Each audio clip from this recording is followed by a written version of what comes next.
మనమందరం కళ్ళు మూసుకున్నట్లయితే చిన్న ప్రార్థన చేసుకుని వాక్యాన్ని ధ్యానించుకుందాం. స్తోత్రం స్తోత్రం స్తోత్రం స్తోత్రం స్తోత్రములు. పరిశుద్ధుడైన తండ్రి, మీ పరిశుద్ధమైన పాదముల వలన స్తోత్రాలు చెల్లిస్తున్నాం ప్రభా. ఈ ప్రాముఖ్యమైన సంపూర్ణ తండ్రి, ఈ దేవదాసుగా నిలబడి ఉండగా నన్ను పూర్తిగా మీ సులువు చేసుకుని మానవ ఆలోచనలు, మానవ తలంపులు, మానవ స్వరాన్ని మరుగు చేసి ప్రభా నాతో మాతో పూర్తిగా లేఖనం ప్రభా మీ యొక్క మాటలు తెలియచేయమని ప్రభా లేఖనంలోని ప్రతి మాట ద్వారా తండ్రి అయా తండ్రి నన్ను ప్రతి హృదయాలు స్పందించబడడానికి ఈ వాక్యం ప్రతి హృదయంలో ఫలించడానికి ప్రభా పెరిగే చెవులు గ్రహించే హృదయాలు ప్రతి విడని మీరు అందించమని త్వరగా యేసు పరిశుద్ధ నామములో అడిగి వేడుకుని ప్రార్థిస్తున్నాను తండ్రి. ఆమేన్. ఈ చక్కటి సమయం ఇచ్చినటువంటి దేవునికి వందనాలు. కుడి వచ్చిన అందరికీ కూడా నా వందనాలు చెల్లిస్తూ ఉన్నాను. వాక్య భాగం చదువుకుందాం. లోకాసు వార్త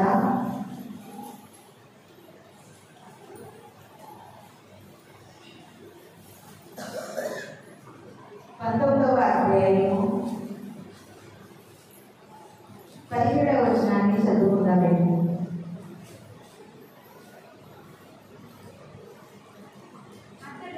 అతడు బలా మంచి దాసుడా, నీవు ఈ కృత్యంలో నమ్మకంగా ఉంటే కనుక 10 పట్టణముల మీద అధికారిగా ఇవ్వమని వారితో చెప్పాను. హల్లెలూయా, హల్లెలూయా.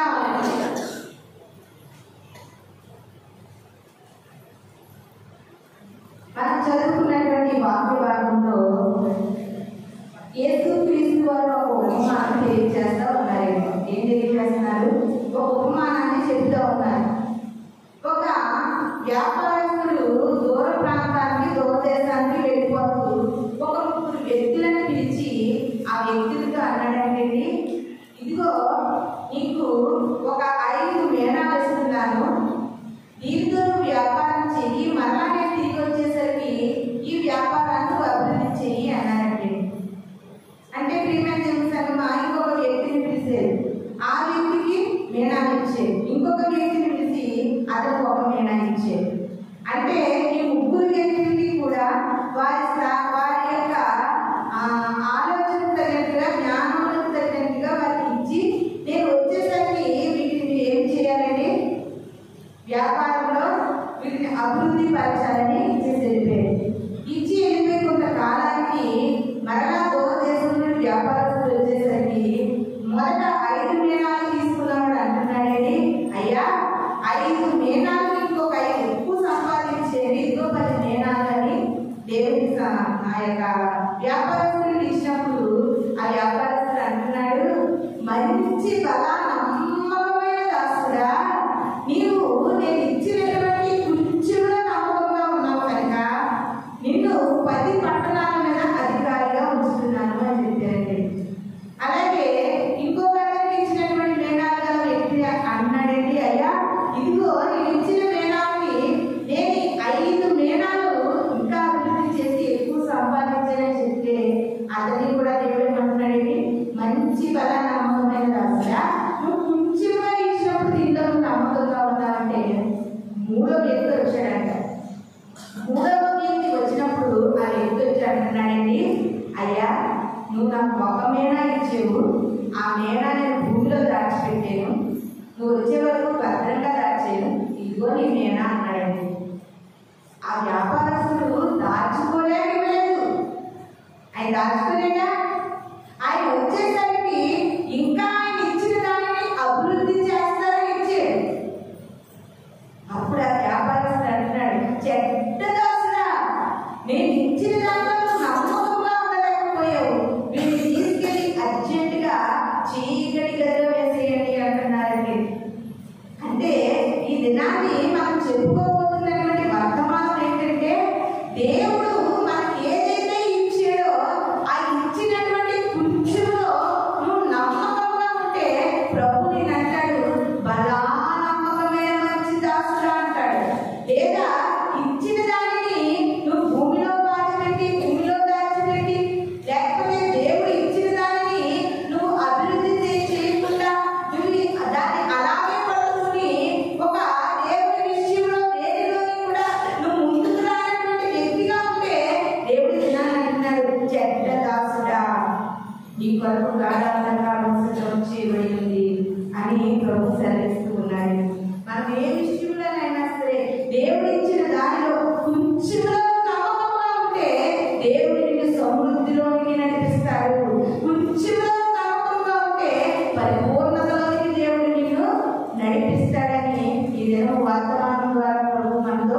మాట్లాడుతూ ఉన్నారండి. ఒకసారి చూడండి, హగ్గై గ్రంథము 1వ అధ్యాయము 9వ వచనం కూడా ఒకసారి చూడండి. చక్కగా హగ్గై గ్రంథం ద్వారా దేవుడు చక్కని మాట తెలియజేస్తూ ఉన్నారు.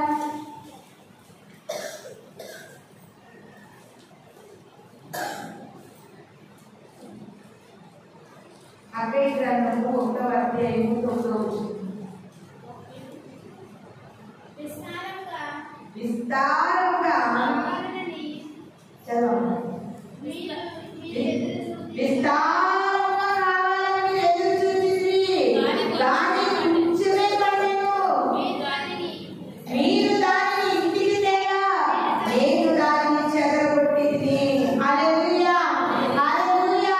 మనకు ఈ యొక్క జీవన విధానంలో ప్రతి మానవుడు కూడా అనుకుంటాడండి, నేను విస్తారంగా అభివృద్ధి చెందాలి, నేను ఉన్నత స్థానంలో ఉండాలి, నేను పై స్థానంలో ఉండాలి, నేను ఎప్పుడు కూడా అభివృద్ధి చెందే స్థితిలో ఉండాలని ప్రతి మానవుడు అనుకుంటాడు. ప్రియమైన దేవుని సంగమా, కానీ ఇక్కడ హగ్గై గ్రంథంలో ప్రవక్త అంటున్నాడండి, మీరు విస్తారంగా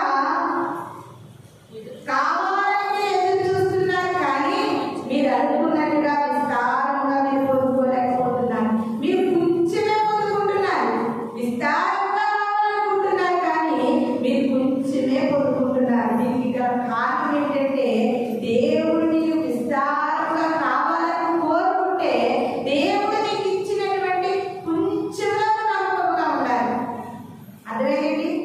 దేవుడు నీకు విస్తారంగా నిన్ను ఆశీర్వదించాలంటే, విస్తారంగా నిన్ను దీవించాలంటే, నిన్ను అభివృద్ధిలో దేవుడు నిలబెట్టాలంటే, ఎత్తైన స్థానంలో నిన్ను నిలబెట్టాలంటే, నీ జీవితాన్ని బహుగా దేవుడు ఆశీర్వదించాలంటే నువ్వు చేయవలసినటువంటి ముఖ్యమైన పని ఏంటో తెలుసా? దేవుడు ఇచ్చిన కొంచెంలో నమ్మకంగా ఉంటే నువ్వు విస్తారంగా ఆశీర్వదించబడతావు. కానీ ఈ ప్రజలు అలా లేదు. హగ్గై గ్రంథంలో భక్తులు చెప్పినట్టుగా ఇక్కడ కనబడుతున్న ప్రజలు అలా లేరు. వాళ్ళు కొంచెంలో నమ్మకంగా ఉండకుండా మాకు విస్తారంగా కావాలనుకుంటున్నారు. అందుకే వారికి ఏమీ దొరుకుతూ లేదని వాక్యం క్షుణ్ణంగా మాట్లాడడం ఉంది. ప్రియమైనటువంటి దేవుని సంగమా, ఇది నాటి మనము అనేకమైనటువంటి క్రైస్తవ జనాంగాన్ని చూస్తూ ఉంటే దేవుని యొక్క కొంచెంలో నమ్మకంగా లేని వారు అనేక మంది కనబడతా ఉన్నారండి. అనేక మంది కనబడతా ఉన్నారు. దేవుడు నీకు ఇచ్చిన దానిని నువ్వు అభివృద్ధి చేయాలి. దేవుడు నీకు ఇచ్చిన తలాంతులను, ఒకవేళ నీకు మంచి స్వరాన్ని ఇచ్చేయడంతో ఆ స్వరాన్ని నువ్వు వాడాలి. ఇనుప ఆయుధము వాడబడకపోతే దాని పదును తగ్గిపోతుంది. ఇనుప ఆయుధాన్ని నువ్వు వాడకపోతే అది మొద్దుబారిపోతుంది. అదేవిధంగా దేవుడు ఇచ్చినటువంటి నీ జీవితాన్ని, దేవుడు నీకు ఏదైతే నమ్మకంతో ఏ పనైతే అప్పగించాడో, నమ్మకంతో దేవుడు నీకు ఏమైతే నీకు ఇచ్చాడో, ఆ కొంచెంలో నమ్మకంగా ఉంటే విస్తారంగా నీవు దీవించబడతావని నేను వాక్యం మనతో మాట్లాడడం నువ్వు అనుకుంటున్నావు. నువ్వేమో కొంచెంలో నమ్మకంగా ఉండకుండా నాకు విస్తారమైన ఆశీర్వాదాలు కావాలంటే నీకు దొరకదు అని హగ్గై గ్రంథంలో భక్తుడు క్షుణ్ణంగా తెలియజేసి తేల్చి మాట్లాడుతున్నాడండి. ఇంకా మీరు ఎలాగలా కాదు, మీరు విస్తారంగా కావాలని ఎదురు చూస్తున్నారు, కానీ మీరు కొంచెంలో నమ్మకంగా ఉండకపోవడం వల్ల మీరు దేనిని పొందుకోలేకపోతున్నారు. ప్రభు మనకి ఏదైతే సెలవిస్తున్నారో, ఒకవేళ నీకు ఊపిరి ఇచ్చారా, నీకు ప్రాణం ఇచ్చారా, నీకు జీవితం ఇచ్చారా, నీకు ఒక కుటుంబాన్ని ఇచ్చారా, నీకు ఒక వ్యాపారం ఇచ్చారా, నీకు ఒక చదువుని ఇచ్చారా, నీకు ఒక సంసారాన్ని ఇచ్చారా, ఇవన్నిటి విషయంలో కూడా దేవుని పట్ల నువ్వు ఎంత నమ్మకంగా ఉంటావో అంత విస్తారంగా దీవించబడతావు. దేవుని పట్ల నీ కుటుంబం విషయంలో నువ్వు ఎంత నమ్మకంగా వారి జ్ఞానవంతులుగా నడిపించుకుంటావో అంతగా వారు ఆశీర్వదించబడతారు. కొంచెం నమ్మకంగా ఉన్నవాడు బలా నమ్మకమైన మంచి దాసుడుగా పిలువబడతాడని వాక్యం సెలవిస్తూ ఉంది. ఇంకొక మాటను చూసుకుందామండి. అదే యోగాసు వార్త 16వ అధ్యాయము 10వ వచనం చూసుకుందాం. యోగాసు వార్త 16వ అధ్యాయము 10వ వచనం చూసుకుందాం. మిక్కిలి కొంచెంలో నమ్మకంగా ఉన్నవాడు ఎక్కువలో కూడా. ఎంత చక్కటి మాట ప్రియమైన. ఒకవేళ దేవుడు నీకు కొద్ది ఇచ్చిననుకో, ఆ కొద్ది విషయంలో నమ్మకంగా ఉంటే రేపటి దినా నీకు ఎక్కువ ఇస్తాడు. దేవుడు చెప్తున్న మాట ఏంటంటే, కొంచెంలో నమ్మకంగా ఉండేవాడు ఎక్కువలో కూడా నమ్మకంగా ఉంటాడు. ఎవరినైనా పిలిచి ఒక 10 రూపాయలు ఏ పిల్లడికైనా ఇచ్చి, బాబు 5 రూపాయలకి ఇటువంటి ఏదో తీసుకురాని ఇచ్చామనుకో, ఆ యొక్క తీసుకురావాలనుకున్నటువంటి ఎవరికైతే షాపు పంపించామో ఆ కుమారుడు తిరిగి మరలా మనకి ఆ 5 రూపీస్ తిరిగి ఇచ్చాడనుకోండి, ఇచ్చినప్పుడు మనం ఏం చేస్తామంటే మరలా తిరిగి వాళ్ళకి ఇవ్వాలనిపిస్తుంది. 5 రూపాయలే తిరిగి ఇవ్వలేదనుకో, మరొకసారి 100 రూపాయలు ఇచ్చాము, మరొకసారి 100 రూపాయలు ఇస్తే 50 రూపాయలు మనకు కావాలి, మనం ఏదైతే చెప్పామో ఆ వస్తువులు తీసుకొచ్చాడు, ఇంకా 50 రూపాయలు ఉండిపోయి, అప్పుడు మనకి ఏమనిపిస్తుంది అండి, తప్పనిసరిగా చేస్తాడనే నమ్మకం ఉంటుంది. కొంచెంలో నమ్మకంగా ఉంటే ఎక్కువలో కూడా నీవు నమ్మకంగా ఉంటావు. ఇది నువ్వు ప్రభు స్ఫూర్తిగా తేటగా మనతో మాట్లాడే మాట ఏంటంటే, క్రైస్తవులలో నమ్మకత్వము ఎక్కడ కూడా కనబడలేదు. ప్రియమైన దేవుని సంగమా, నమ్మకత్వం కనబడలేదు. మనం అనుకున్నప్పుడు పొందుకున్నంత నమ్మకత్వము తర్వాత మనలో దేవుడు చూడలేకపోతున్నాడు. దేవుడు నీకు ఇచ్చిన దానిలో నువ్వు ఎలా నమ్మకంగా బ్రతకగలుగుతున్నావు? నువ్వు మంచి బలా నమ్మకమైనటువంటి దాసుడిగా నువ్వు అనిపించుకోవడానికి సిద్ధంగా ఉన్నావా? అసలు దేవుడు నీకు ఇచ్చిన ఆ కొంచెం వాటిలో నీవు నమ్మకంగా ఉండగలిగితే దేవుడు నీకు ఎక్కువలో కూడా నేను ఆశీర్వదిస్తాడని వాక్యం సెలవిస్తూ ఉంది. ప్రసంగి గ్రంథము 10వ అధ్యాయము 1వ వచనం చూస్తున్నామండి. ప్రసంగి గ్రంథము 10వ అధ్యాయము 1వ వచనం. కుక్కవాని తైలంలో చచ్చిన ఈగలు పడుట చేత అది చెడు వాసన కొట్టును. కొంచెం బుద్ధిహీనత త్రాసులో ఉంచిన ఎడల జ్ఞానము ఘనతను తేలగొట్టును. హల్లెలూయా, హల్లెలూయా. ఎంత చక్కగా సొలొమోను జ్ఞాని మాట్లాడుతూ ఉన్నారో చూడండి. కుక్కవాని తైలంలో చచ్చిన ఈగ పడితే ఆ తైలం అంతా ఏం పడుతుందండి? కప్పు పడుతుంది. ఆ తైలం అంతా చెడిపోతుంది. ఇప్పుడు ఉన్నటువంటి ఈ రెస్టారెంట్లు, ఈ ఫుడ్ కోర్టులు ఇవన్నీ చూడండి, వాటన్నిటి మీద కూడా ఒక అధికారి ఉంటారు. ప్రతిదీ పరీక్షిస్తారు. ఏదైనా ఆహార పదార్థాల్లో బొద్దింకలు కానీ, ఈగలు కానీ, దోమలు కానీ ఇలాంటివి పడే అనుకోండి, ఆ షాపును మూసివేస్తారు. ఆ రెస్టారెంట్ క్లోజ్ చేసేసి దాన్ని ముద్ర వేసేస్తారు. అంటే దాన్ని మనకు అర్థమయ్యేది ఏంటంటే, ప్రియమైన దేవుని సంగమా, ఆ కుక్కవాని తైలంలో ఈగలు పడితే చెడు వాసన కొట్టును. ఎంత చక్కటి మాట సొలొమోను జ్ఞాని మనతో మాట్లాడుతున్నారు. అందుకని కొంచెం నీలో బుద్ధిహీనత ఉంటేనండి, కొంచెం నీలో బుద్ధిహీనత ఉన్నప్పుడు ఆ బుద్ధిహీనత త్రాసులో వేస్తే జ్ఞానము ఘనత కూడా తేలిపోతుందంట. అంటే జ్ఞానము కంటే ఘనత కంటే బుద్ధిహీనతే త్రాసులో నిలిచి ఉంటారు. దేవుని సంగమా, ఒకవేళ నీ విశ్వాసంలో, నీ భక్తి జీవితంలో, నీ క్రైస్తవ జీవితంలో కుక్కవాని తైలంలో ఈగలు పడిన వల్ల చెడు వాసన కొట్టినట్లుగా ఒకవేళ దేవునికి అయిష్టమైనది ఏదైనా నీ జీవితంలో ఉంటే ప్రియమైన దేవుని సంగమా, అది చెడు వాసన పడుతుంది. ఎంత చక్కగా వర్ణించారు భక్తులు. కుక్కవాని తైలంలో ఈగలు పడితే ఆ తైలం అంతా కూడా బలైపోతుంది. నీలో దేవుని పట్ల ఉన్న విశ్వాసము, దేవుని పట్ల ఉన్న నమ్మకము, దేవుని పట్ల ఉన్న భయభక్తులు ఇవన్నీ నీలో పుష్పలంగా ఉన్నప్పుడు అందులో కొంచెం బుద్ధిహీనత నీలో కలిగితే అదంతా కూడా వృధా అయిపోతుంది. ఈ దినాన్ని ప్రభు అంటా ఉన్నాడు, నీకు దేవుడు ఇచ్చిన విశ్వాసాన్ని, దేవుడు ఇచ్చిన భక్తిని, దేవుడు ఇచ్చినటువంటి ఈ ఘనతని, దేవుడు ఇచ్చిన ఈ జీవితాన్ని, ఈ కొంచెంలో నువ్వు ప్రభు గారు నమ్మకమైన బిడ్డగా కనబడాలి. ప్రతి విషయంలో నీలో దేవుడు చూసేది నమ్మకత్వం. ప్రియమైన దేవుని సంగమా, అంటే దేవుడు ఒక్క మాటతో తెచ్చి చెప్పేసేది, నమ్ముట నీ వలనైతే ఇక సాధ్యం ఈ లోకంలో, ఈ భూలోకంలో ఏది కూడా లేదు. కానీ ప్రజలలో ఏది కనబడలేదంటే నమ్మకం కనబడలేదు. నమ్మకం లేదు. కొంచెంలో కూడా ప్రజలకి నమ్మకం లేకుండా పోయింది.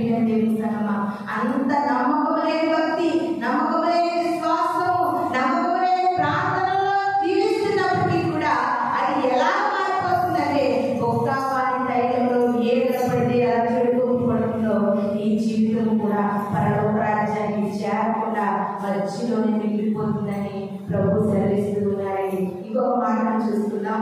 యెషయా గ్రంథము 26వ అధ్యాయము 21వ వచనాన్ని చదువుకున్నామండి. యెషయా గ్రంథము 26వ అధ్యాయము నీవు వెళ్ళి ఈ అంతఃపురములో ప్రవేశించు. 26-27 చదవమంటే నీవు వెళ్ళి తలుపులు వేసుకును, ఉగ్రత తీర్పు వరకు సేపు దాగియుండుము. ఇక్కడ భక్తులు ఎలా ఉన్నారండి?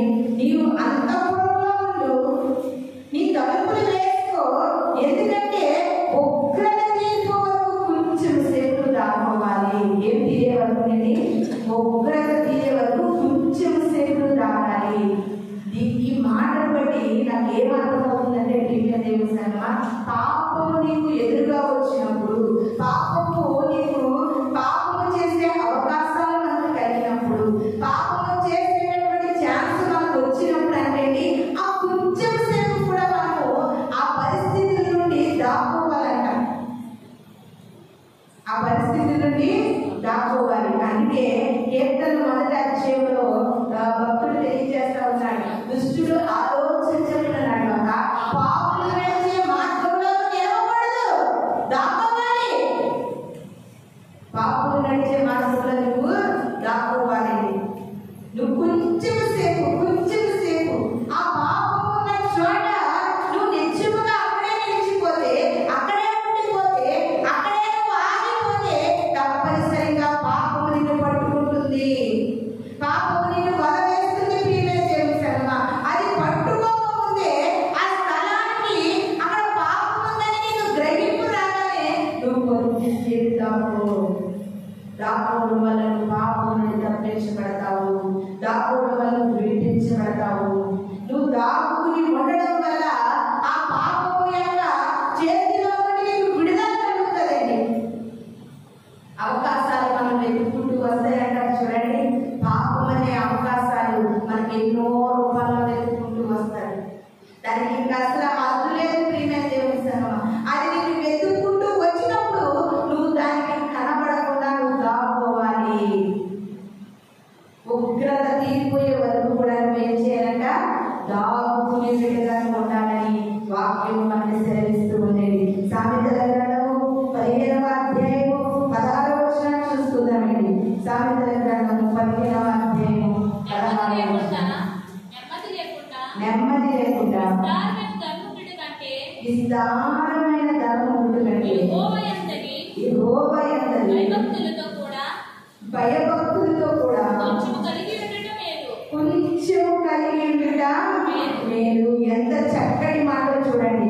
విస్తారమైన ధనముండు కంటేనంట యెహోవా యందు భయభక్తులు ఉండి కొంచెము కలిగి ఉండుట మేలు. ఎంత చక్కటి మాట. మరొకసారి చదువుతున్నా చూడండి. 15వ అధ్యాయము సామెతల గ్రంథము 15వ అధ్యాయము 16వ వచనంలో చక్కటి మాట. నెమ్మది లేకుండా విస్తారమైన ధనముండు కంటే యెహోవా యందు భయభక్తులతో కూడా కొంచెము కలిగి ఉండుట మేలు. అంటే ఈ లోకంలో విస్తారమైన ధనవంతులకి, విస్తారమైన ధనం ఉన్నటువంటి ధనవంతులకి ఏమి లేదండి? నెమ్మది లేదు. ప్రపంచమంతా కూడా ఈ దినాన్ని నెమ్మది కోసం ఎదుగుతూ ఉంది. ప్రపంచమంతా కూడా నాకు నెమ్మది కావాలి, నా హృదయానికి నెమ్మది కావాలి, నా బ్రతుకుకి నెమ్మది కావాలి, అమ్మయ్య అనేటువంటి నెమ్మది నాకు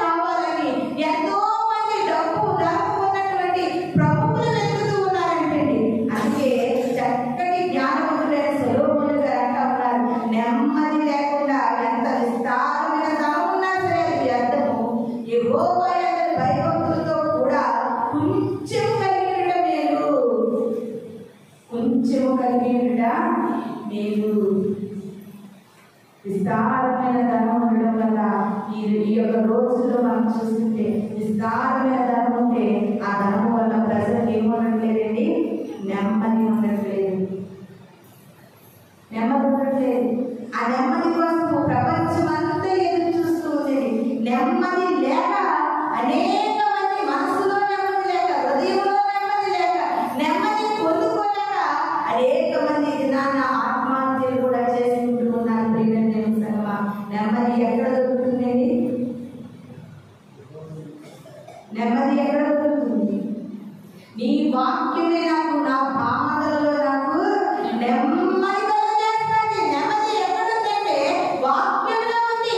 నెమ్మది దేవునిలో ఉంది. ప్రియమైన దేవుని సంగమా, నీకు విస్తారమైన ధనం ఉంటే నెమ్మది కలగదండి. విస్తారమైనటువంటి ధనధాన్యాలు ఉన్నందుకు నెమ్మది కలగదు. కానీ యెహోవా యందు భయభక్తులతో కూడా కొంచెం కలిగి ఉంటే నీ బ్రతుకులో నెమ్మది ఉంటుంది, నీ మనసులో నెమ్మది ఉంటుంది. ప్రియమైన దేవుని సంగమా, ఎక్కడ నిలబడితే, ఎక్కడ చూసినా, ఎక్కడ వింటున్నప్పటికీ కూడా ఎక్కడ కూడా లోకంలో నెమ్మది లేదండి. సాతాను అనేక రీతులుగా మనుషులలో నెమ్మది లేక ఆడుకుంటుంది. ఒక సంసారంలో నెమ్మది లేదు, ఒక భార్య భర్తల మధ్య నెమ్మది లేదు, ఒక కుటుంబంలో నెమ్మది లేదు, అన్నదమ్ముల మధ్య నెమ్మది లేదు, కుటుంబ సభ్యుల మధ్య నెమ్మది లేదు, తల్లి బిడ్డల మధ్య నెమ్మది లేదు. నెమ్మది లేదు. పైకి నెమ్మదిగా నటించే సంసారాలు ఎక్కువైపోయి నెమ్మది మా కుటుంబం బానే ఉందని పైకి మెప్పించుకుని బ్రతుకుతున్నటువంటి జీవితాలు లోకంలో ఎన్నో ఉన్నాయండి. వారి మనస్సుల్లో నెమ్మది లేదు. దేవుని సంగమా, విస్తారమైన ధనము కాదు మనకు నెమ్మది కలిగజేసేది. యెహోవా యందు భయభక్తులు మనకి ఏం కలుగు చేస్తాయండి? నెమ్మది కలుగు చేస్తాయి. నెమ్మది ఉండాలి ప్రతి జీవితంలో కూడా. ఆ నెమ్మది లేకే అనేకమైన వారికి నెమ్మది లేక, సమాధానం లేక, సంతోషం లేక, టెన్షన్స్ వల్ల ఈ రోజుల్లో మనం చూస్తే అనేకమైన రోగాలు మనిషికి సంభవిస్తూ ఉన్నాయి. ఆ నెమ్మది నీకు దొరకాలంటే ఆయన వాక్యమును చదవాలి, ఆయన వాక్యమును శ్రద్ధగా వినాలి, ఆయన వాక్యం పట్ల నువ్వు ఆసక్తి కలిగి ఉండాలి. అది నీ జీవితానికి నెమ్మది కలిగజేస్తుంది. నువ్వు గెంచి తాగినా, పచ్చడాన్నం తిన్నా, కారం ఎక్కువ తిన్నా సరే నీకు తెలియని నెమ్మది నీలో పడుతుంది. విస్తారమైన ధనం వల్ల మనుషులకు ఏం లేదంటే నెమ్మది లేదు. ఆ కేసులు, ఈ కేసులు, నీకు ఇంత ధనం ఎక్కడ నుండి వచ్చింది అని అందరూ ప్రశ్నించడము, GST ఎన్నెన్నో రీతిలో ఉన్నాయి. ప్రియమైన దేవుని సంగమా, నీకు నెమ్మది కావాలంటే, ఈ లోకంలో నువ్వు నెమ్మదిగా బ్రతకాలంటే నీ వాక్యమే నా బాధలలో నాకు నెమ్మది కలిగజేస్తుంది. వాక్యము పట్ల నీకున్న ఆసక్తి నీకు నెమ్మది కలుగజేస్తుందని భక్తుడు తెలియజేస్తా ఉన్నాడు. మొదటి రాజుల గ్రంథము 17వ అధ్యాయము 12వ వచనం చూసుకుందామండి. మొదటి రాజుల గ్రంథము 17వ అధ్యాయము 12వ వచనంలో చక్కటి మాట రాయబడింది. అందుకు ఆమె, నీ దేవుడైన యెహోవా జీవము తోడు తొట్టిలో పట్టెడు పిండియు గుడ్డలో కొంచెం నూనెయు నా ఎదుట ఉన్నవే గాని అప్పం ఒకటైనను లేదు. తావరములు నేను ఇంటికిపోయి వాటిని నాకును నా బిడ్డలు సిద్ధం చేసుకున్నవని పుల్లలు ఏరుకుంటకే వచ్చిందనెను. హల్లెలూయా, హల్లెలూయా. ఇక్కడ మనందరికీ తెలిసినటువంటి వ్యక్తి ఎవరంటే సారేపతనే ఎదవరాలు. దైవజనుడు వచ్చి ఆకలిగా ఉన్నప్పుడు అప్పం పెట్టండి ఏమంటారని, నా దగ్గర ఏమీ లేదు, నిజంగా చెప్తున్నాను, నా దగ్గర ఏమీ లేదు. దేవుని విషయంలో ఉన్నట్టుగా మాట్లాడలేదు. మనం దేవుని విషయంలో ఉన్నట్టుగా మాట్లాడాలి. నా చిన్నప్పటి నుండి నాకు ఒక వ్యక్తి తెలుసు. ఆ వ్యక్తి దగ్గర ఎంతో డబ్బులు ఉండేది, ఎంతో ధనం ఉండేది.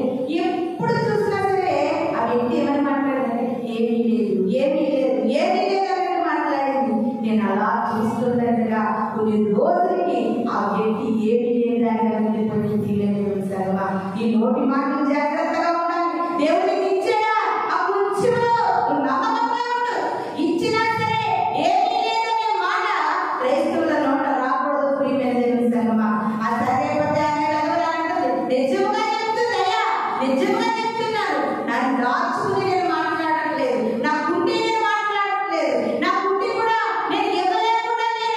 నిజంగా మాట్లాడుతున్నానయ్యా, నా దగ్గర కొంచెం పిండే ఉంది, అదొక్క అప్పము నా కొడుకు నేను కూడా తెచ్చిపోదాం అనుకుంటున్నాం అంటే దైవజనుడు అంటున్నాడు, చచ్చిపోవాలనుకుంటున్నారు కాబట్టి ఆ అప్పాన్ని నాకు చేయాలి. ఎందుకు ఇచ్చేయాలంటే నీ దగ్గర కొంచెం ఉన్నప్పుడు నువ్వు దేవుని సన్నిధికి నువ్వు దాన్ని తీసుకొచ్చినప్పుడు నీకు కొద్దుగా ఉండదు, బాధ ఉండదు. ఎందుకంటే ఆ దైవజన్ ఆ యొక్క సారేపదనే వెదవరాలు ఆ కొంచెంలో కూడా చాలా నమ్మకంగా దైవజనుడికి పెట్టిందండి. దేవుడు విస్తారంగా ఆశీర్వదించాడు. ఇది నా దేవుడు అంటున్నాడు, నువ్వు కొంచెంలో నమ్మకంగా ఉంటే నీకు విస్తారంగా ఆశీర్వదించబడతావు. నువ్వు కొంచెంలో నమ్మకంగా ఉంటే ఎక్కువలో కూడా నువ్వు నమ్మకంగా ఉంటావని ప్రభు సెలవిస్తూ ఉన్నారు. ఇది మనం అసలు కొంచెంలో కూడా మన నమ్మకత్వాన్ని మనం కాపాడుకోలేకపోతున్నాం. కొంచెంలో కూడా ప్రభు పట్ల మన నమ్మకాన్ని మనం నిరూపించుకోలేకపోతున్నాం. కొంచెంలో కూడా అయ్యా ఇదిగో నా జీవితము, ఇది కొంచెమే, అది నాకు తెలుసు, అయినా సరే నీ పట్ల నేను ఇటువంటి నమ్మకాన్ని కలిగి ఉన్నానని దేవుని పట్ల మనం నమ్మకస్తులుగా కనబడలేకపోతున్నాం. నిజంగా మన దేవుడు గొప్ప దేవుడేంటి, ఆయన హృదయాంతరంగాలు చూస్తే దేవుడు ప్రియమైన దేవుడు సర్వ ఎంత కొంచెంలో ఈ విధవరాలు నమ్మకంగా ఉందో 3.5 సంవత్సరాలు విస్తారమైన ధనం ఉన్నవారు కూడా కరువుని అనుభవించారు, విస్తారమైన ధనం ఉన్నవారు కూడా లోటును అనుభవించారు, విస్తారమైన ధనం ఉన్నవారు కూడా పేదరికాన్ని అనుభవించారు. ఇప్పుడు పేదరికంలో ఉన్నప్పటికీ కూడా ఈమె ఒక విధవరాలిగా ఉన్నప్పటికీ కూడా దైవజనుడితో సూటిగా మాట్లాడింది, నాకు కొంచెమే ఉందండి, ఆ కొంచెము దైవజనుడికి పెట్టింది విస్తారమైన ఆశీర్వాదాలు. కొంచెంలో నమ్మకంగా ఉంది, ఎక్కువలో కూడా దేవుడు తొట్టిలో పిండి గుడ్డిలోని ఏమాత్రం కుదరలేదు. మనం యోధా గోత్రము సింహం పిల్లలతో మనకు పాట చాలా ఇష్టం. సింహం పిల్లలు పసుపడినను దేవుని వేదకిన కొలువలేదు, సింహం పిల్లలు పసుపడినను దేవుని వేదకిన కొలువలేదు, కొలువలేదు, కొలువలేదు, దేవుని వేదకిన కొలువలేదు,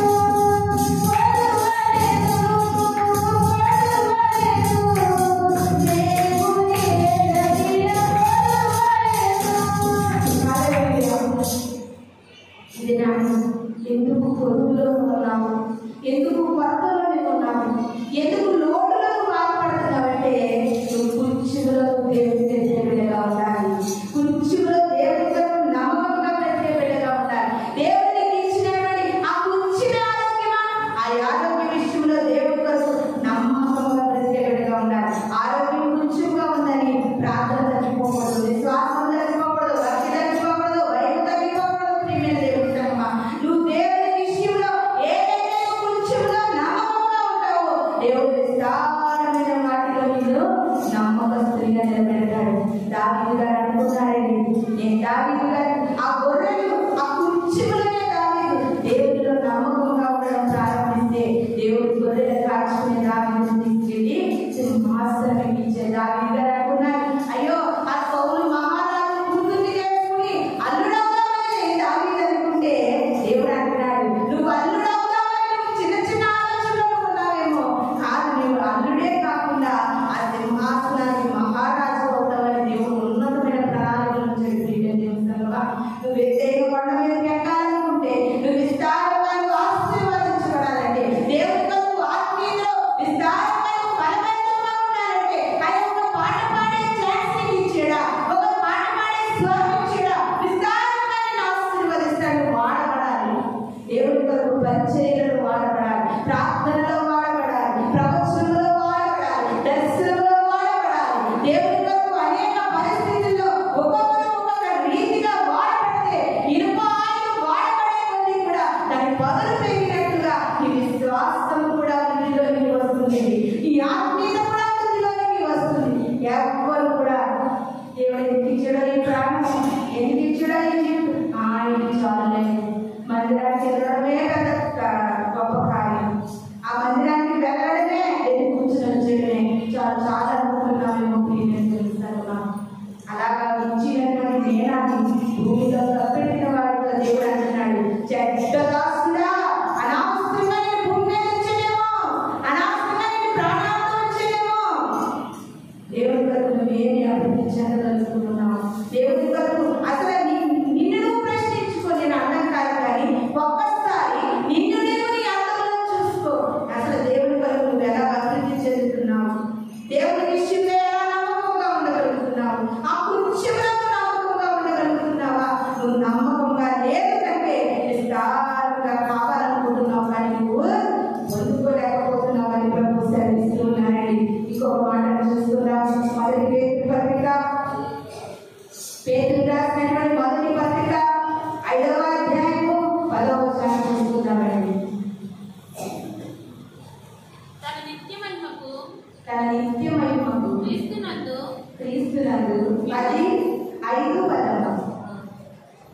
మొదటి పేతురు రాసినటువంటి పత్రిక 5వ అధ్యాయము 10వ వచనాన్ని చదువుకుందాం. లోకమందున్న సహోదరుని యందు ఈ విధమైన శ్రమలే నెరవేర్చున్నవని ఎరిగి విశ్వాసమందు స్థిరులై వారిని ఎదిరించుడి. నేను చదువుతాను చూడండి. పేతురు గారు రాసినటువంటి మొదటి పత్రిక 5వ అధ్యాయము 10వ వచనం. తన నిత్య మహిమకు క్రీస్తునందు మిమ్మల్ని పిలిచిన సర్వకృపానిధి దేవుడు కొంచెం కాలం మీరు శ్రమపడిన మీదట తానే మిమ్మల్ని పూర్ణులుగా చేసి సిద్ధపరిచి బలపరచును. హల్లెలూయా, హల్లెలూయా. ఒకవేళ నువ్వు దేవుడిలో జీవిస్తున్నప్పుడు, దేవుడిలో బ్రతుకుతున్నప్పుడు శ్రమలు నిన్ను వెంటాడుతున్నాయా, పరిస్థితులు నిన్ను వెంటాడుతున్నాయా? దేవుడు అంటున్నాడు, శ్రమలో కూడా నువ్వు కొంచెం నమ్మకంగా ఉంటే దేవుడు నిన్ను పూర్ణురాలిగా చేసి సిద్ధపరిచి బలపరుస్తాడని వాక్యం సెలవిస్తూ ఉంది. చాలా మంది ఏం చేస్తారంటే దేవస్థానంలో అన్ని మంచిగా ఉన్నప్పుడు దేవుడిలో బాగా జీవిస్తారు. శ్రమలు రాగానే దేవుడిలో దిగజారిపోతారు. శ్రమలు రాగానే వెనకబడిపోతారు. శ్రమలు రాగానే వారి యొక్క ఆత్మీయ స్థితి చాలా అపనమ్మకంగా వెళ్ళిపోతూ ఉందని ఇది నాకు ప్రభు సెలవిస్తూ ఉన్నారు. ఒకసారి చూడండి. యోగాసు వార్త 8వ అధ్యాయం 11వ వచనంలో ఈ మానవులైన మాట కనబడుతూ ఉంది. నువ్వు శ్రమలు వచ్చినప్పుడు ఆ శ్రమలో కూడా కొంచెం నమ్మకంగా ఉంటే దేవుడిని పూర్ణురాలిగా చేసి సిద్ధపరిచి బలపరుస్తాడండి. యోగాసు వార్త 8వ అధ్యాయం 11వ వచనం. రాతి నేల నుండి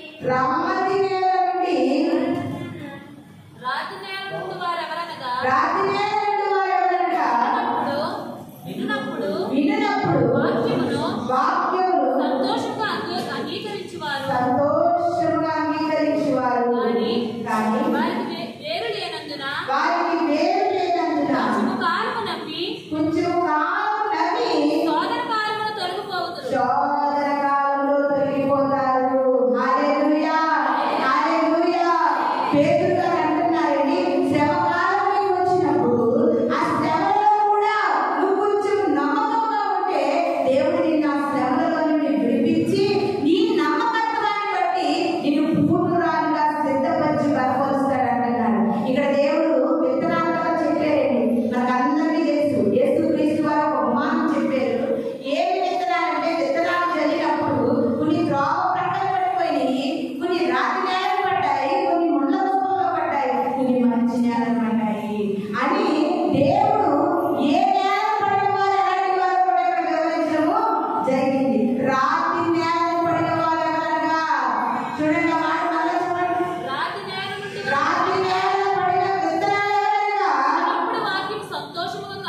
వాక్యం విన్నప్పుడు వాక్యం సంతోషంగా అంగీకరిస్తారు కానీ వేరు లేనందున కొంచెం కాలం నమ్మి శోధన వచ్చినప్పుడు, శ్రమ వచ్చినప్పుడు తొలగిపోతారన్న ప్రియమైన దేవస్థానమా.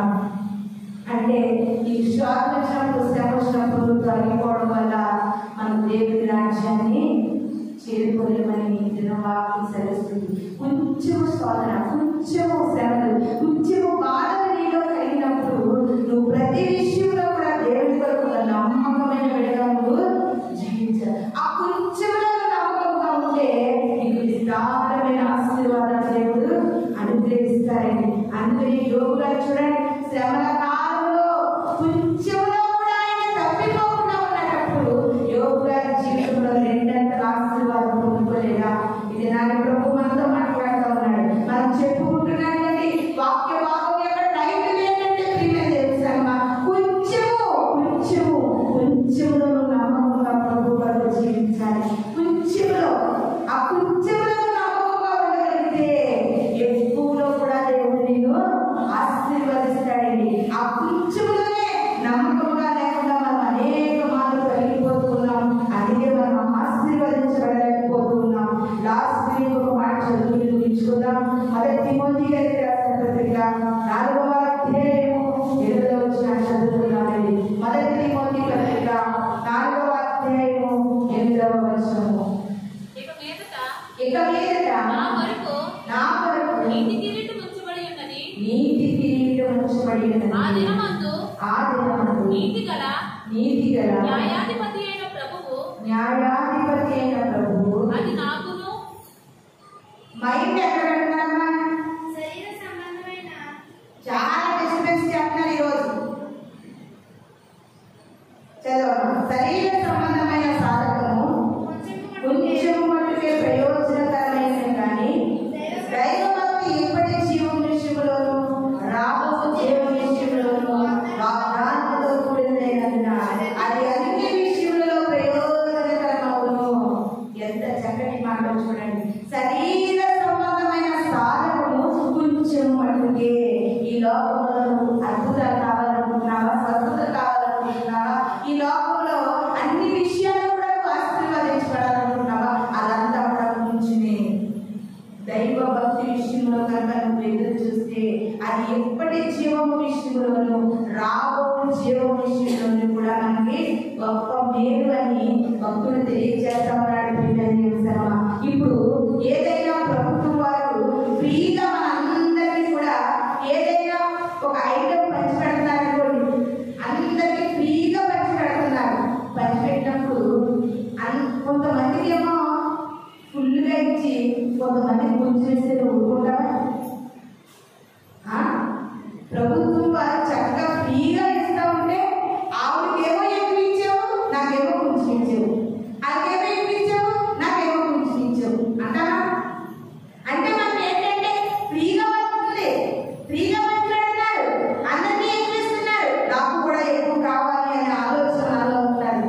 కానీ వాక్యం అంటుందండి, ఈ శరీర సంబంధమైనటువంటి సాధకులు చేస్తున్నావు అది కొంచెమే.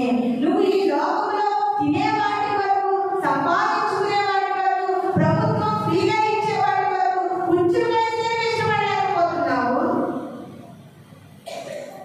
ఈ లోకంలో ఉండే కొంచెంగా ఇష్టపడలేకపోతున్నావు. కానీ పరలోక రాజ్యం చేరాలంటే ఆ కొంచెంలో నమ్మకంగా ఉంటే విస్తారమైన ఆశీర్వాదాలు మనం పొందుకుంటామే.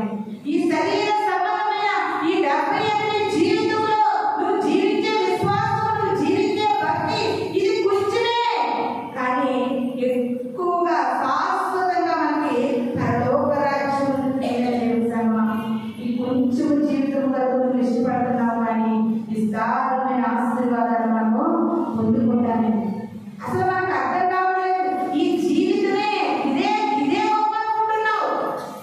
ఈ జీవితంలో సుఖముగా, శాంతిగా, సమాధానంగా, ఏ గొడవ లేకుండా, ఏ భయం లేకుండా మనం జీవించేస్తే చాలు. కళ్ళు మూసిన తర్వాత ఏదైపోతుంది, నాకు అవసరం లేదనుకుంటున్నావేమో.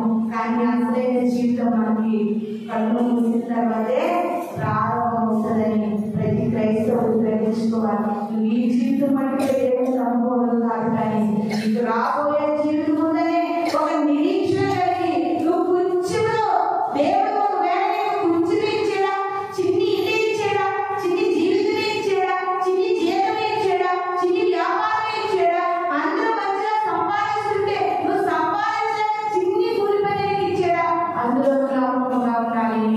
నువ్వు కొంచెంలో నమ్మకంగా ఉంటే విస్తారంగా జీవించబడతాను. అలా జీవించబడేవాడు అబ్రహాము గారు. దేవుని మాటలో ఆ కొంచెంలో నమ్మకంగా ఉండడం వల్ల దేవుడు అబ్రహాముని అనేక విధాలుగా ఆశీర్వదించారు. ప్రతి ఒక్కరూ కూడా దేవుడు ఇచ్చిన వాటిలోనే నమ్మకం కలిగిన బిడ్డగా మనం అందరం జీవించాలని ఈ కొద్ది మాటలో దేవుడు తన ఇంటిలో జీవించి ఆశీర్వదించినాక ప్రార్థన చేసుకుందాం. తలవచ్చినట్లయితే ప్రార్థన చేసుకుందాం. గొప్ప దేవుడు ఆశ్చర్యకరమైన తండ్రి, అయ్యా